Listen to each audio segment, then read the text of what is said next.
trucks, popsicles, cruisers, ollies and kicktails got in common? Well, if you'd asked me that back in December, I would have quietly assured you you were from another planet. But now I'm happy to say I'm in a good position to enlighten you. It seemed like a good idea for a Christmas present. Lara had trailed it enough to give us a clue that Father Christmas's arrival with a skateboard in his sack would be a welcome surprise. And the initial impact was decidedly so.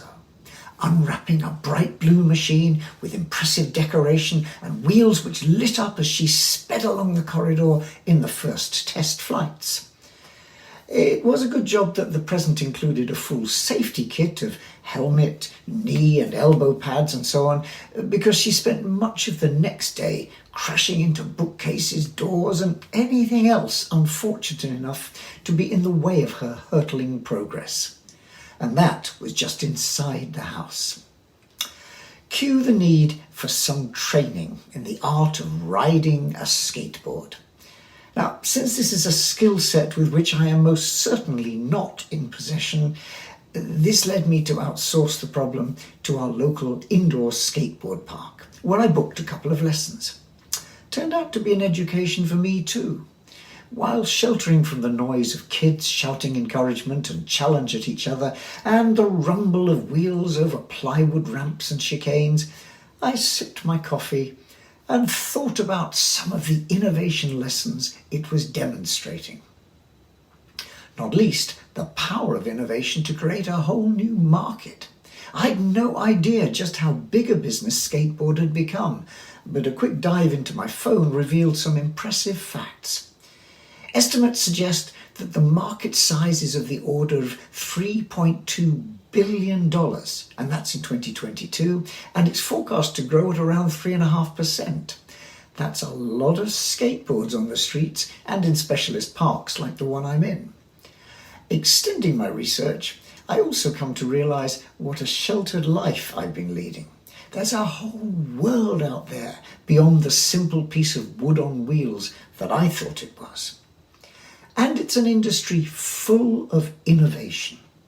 Now, I use something called the 4 Ps framework to explain the different ways you can innovate to my classes. It's a sort of innovation compass that points the different directions you might explore. Skateboarding's got all of these and plenty of examples. First, there's product innovation, from core components like wheels and bearings, boards and safety equipment, through to fashion and merchandise. Now, the early days saw the emergence of what I now know is called a street board as the basic design. It still represents about half the market in terms of boards sold, and it's standardized around some core dimensions. They're often called popsicle boards, don't ask me why, and they're the kind of board you'll typically see out in the streets. But there's also the longboard variant, which is growing in significance. As the name suggests, it's longer, but it's also lighter and faster on account of its wheel size and construction materials. This, as Lara pointed out to me, already dissatisfied with her glamorous but untricksy popsicle board, this is the kind of board you use for performing tricks, racing, freestyling, even dancing. Plus, we've now got the new wave of electric boards, which bring another dimension to the sport, potentially opening up the personal mobility market. And each of those boards involves multiple contributing streams of innovation around components.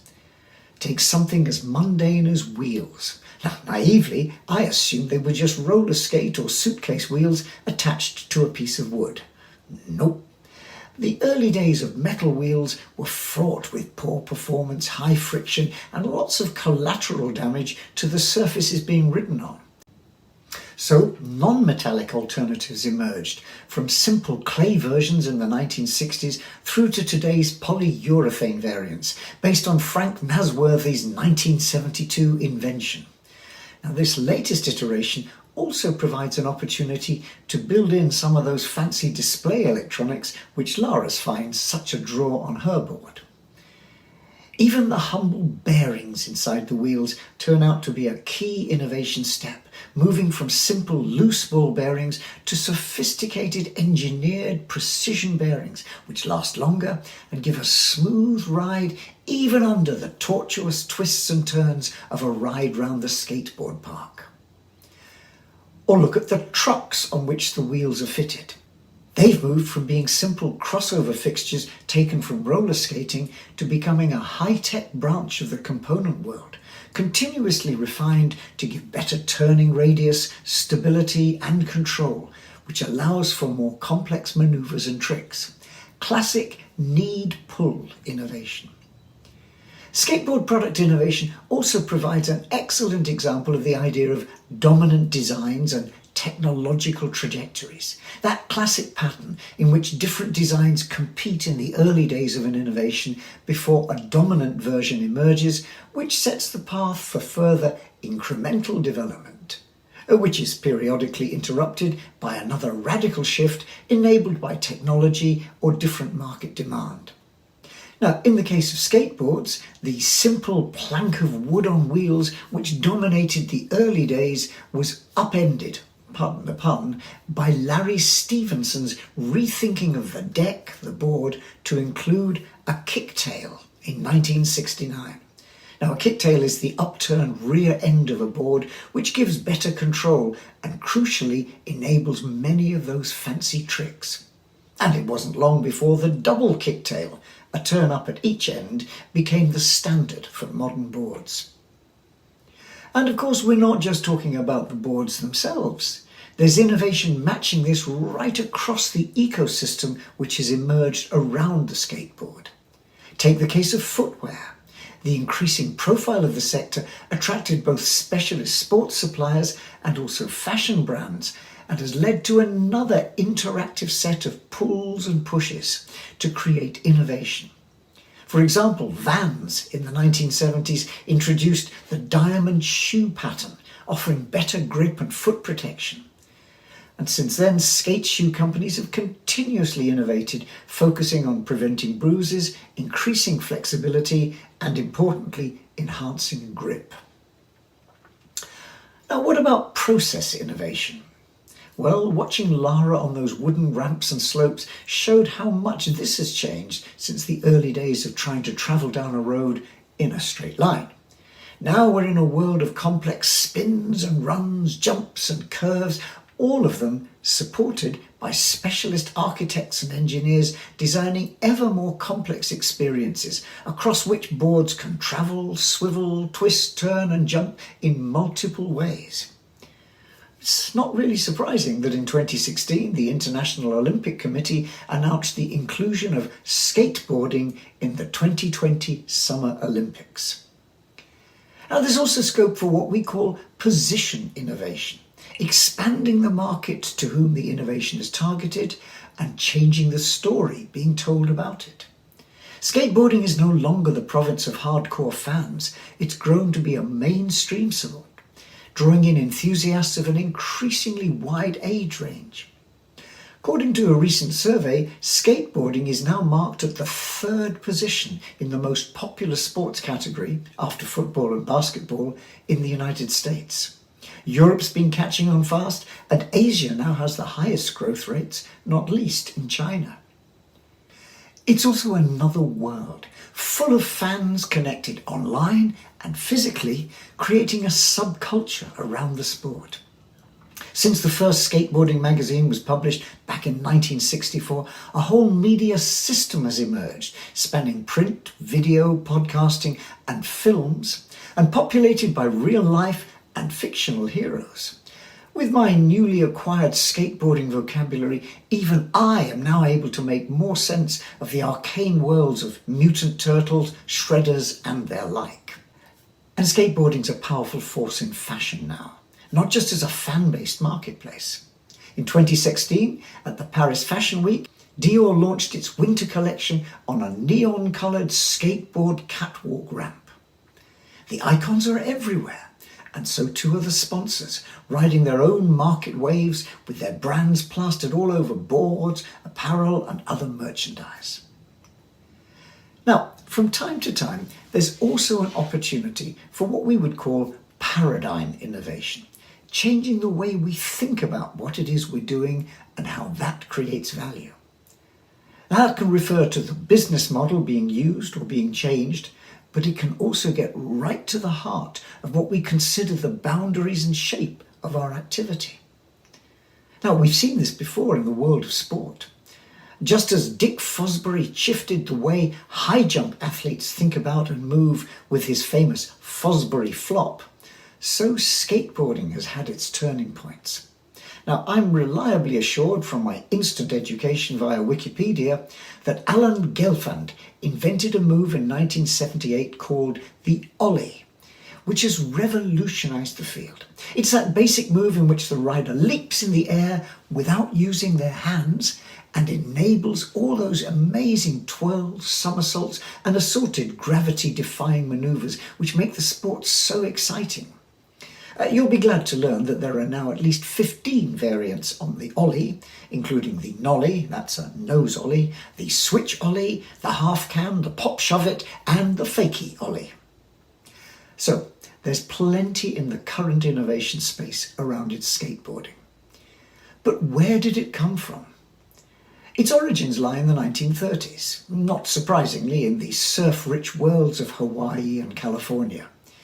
The idea of attaching roller skate wheels to a wooden board gave us the skate scooter, but it wasn't until the 1950s that the crossover from the world of surfing really took hold.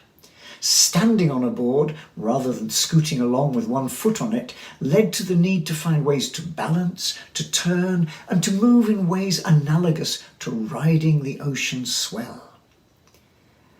Going back through its history, you quickly find yourself facing a classic example of user-led innovation. Thanks to the pioneering studies of Eric von Hippel and colleagues, we know a lot about this type of innovation. It doesn't begin in the design office in a company or in a marketing agency. Instead, it starts with users who face a challenge, feel a frustration, or generally seek something different, perhaps new thrills or experiences. They have a high incentive to innovate, but this primarily comes from within. It's not about growing a market or commercial expansion. They have a challenge and they want to deal with it. In addition to this high incentive to innovate, they're tolerant of failure, prepared to experiment and prototype. So many user innovations emerge from this type of experimenting. Think about the first pickup trucks, which weren't designed in Detroit, but were the result of farmers modifying the Model Ts and other cars that they bought to make them more suitable for farm use. Now, importantly, because user innovators aren't primarily motivated for commercial market expansion, they're often happy to share. And so communities can form around promising new ideas and accelerate the rate of innovation by pooling ideas and the results of their experiences. Which is the classic pattern in many new sports, things like kite surfing, windsurfing, mountain biking, and it certainly characterizes skateboarding. Originally developed as a street alternative to riding the waves, early prototypes were shared, modified, and developed in a co-laboratory on the streets and in communities prepared to share ideas and how they got those bumps and bruises. Many of the early companies which emerged in this field were founded by users, and a good few failed to grow partly because their founders were more interested in riding their boards than in selling them. The model persists. Much of the move to tricks and through them to specialist materials, safety equipment, even the parks in which such tricks are enabled owe their genesis to user innovators. People like Rodney Mullen, who invented numerous foundational tricks which are used in modern street skating, and Tony Hawk, who not only pushed the boundaries of skateboarding tricks, but also contributed to the design and the materials innovation through his company, Birdhouse Skateboards. Now, watching a 7-year-old girl trying to master a complex physical skill requiring considerable coordination also provided me with another angle on innovation. There's a strong sense of vision, what she wants to achieve, and periodically she'll pause to watch one of the older kids running through their repertoire of tricks, culminating with jumps, backflips, and other seriously cool manoeuvres. But there's also a determination, allied to acceptance of the multiple falls and collisions that go with the learning process, learning through failure. Plus, from time to time, a sideways approach to the whole thing. You can almost see her thinking that these wonderfully sculpted slopes and cliffs and jumps are okay for riding your board, but they're also pretty interesting as a surface to be clambered over and played on in their own right. So why not combine the two? Within half an hour, she was pretty adept at lying prone on her board and hurtling up and down in a new variant of the sport, which probably had more in common with bobsleigh riding. Perhaps I was witnessing the birth of yet another offshoot innovation. At the end of the session, one of the organisers came up to me and asked if I fancied having a go. My instincts, of course, were all around self-preservation, reinforced by the important principle about the impossibility of teaching old dogs new tricks. But a voice was also whispering in my ear that innovation is, of course, all about learning new tricks, dynamic capability and all that. So, time to practice what I preach. So maybe the next time I write this blog, it will be from a hospital bed, having cropped myself up in spectacular fashion, but with the satisfied smile on my face that comes to those who finally execute their first ollie.